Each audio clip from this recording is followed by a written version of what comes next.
రాజకీయంగా విమర్శలు ప్రతి విమర్శలు చేసుకోవాలని కానీ ఇచ్చిన 100 రోజుల హామీ కూడా పూర్తి కాకముందే ఇష్టమొచ్చినట్లుగా మాట్లాడుతూ ప్రజలను ఆందోళనకు గురిచేయటం మంచిది కాదన్నారు మంత్రి పొన్నం ప్రభాకర్ గౌడ్.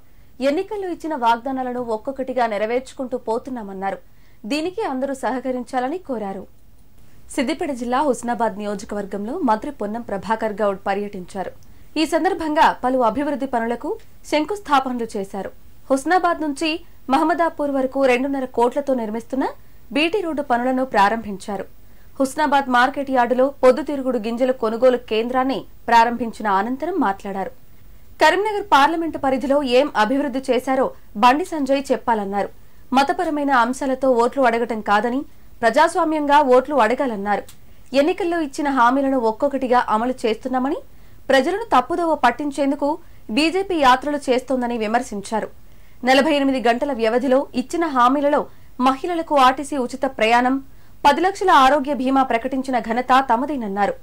27న చేవెళ్లలో 500 రూపాయలకు గ్యాస్ సిలిండర్, 200 యూనిట్ల ఉచిత విద్యుత్ పథకాలను ముఖ్యమంత్రి రేవంత్ రెడ్డి, ప్రియాంక గాంధీ చేతుల మీదుగా ప్రారంభిస్తున్నారన్నారు.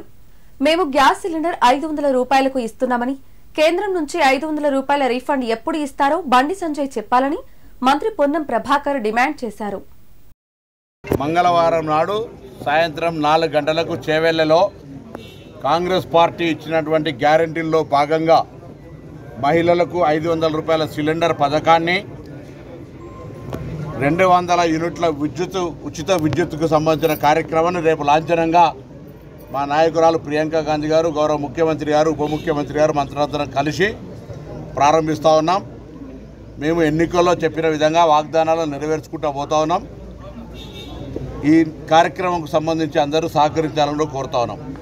రాజకీయంగా విమర్శలు ప్రతి విమర్శలు తప్పకుండా ప్రజాస్వామ్య పద్ధతిలో చేసుకోవాలి. కానీ మేము ఇచ్చిన 100 రోజుల హామీ కూడా పూర్తి కాకముందే ప్రేరేపితమైన మాటలు, ప్రభుత్వాలు కూలగొడతామైనటువంటి మాటలు మాట్లాడుతూ ప్రజలను కన్ఫ్యూజ్ చేసేటువంటి ప్రయత్నం చేస్తూ ఉన్నారు. ఇది మంచిది కాదు.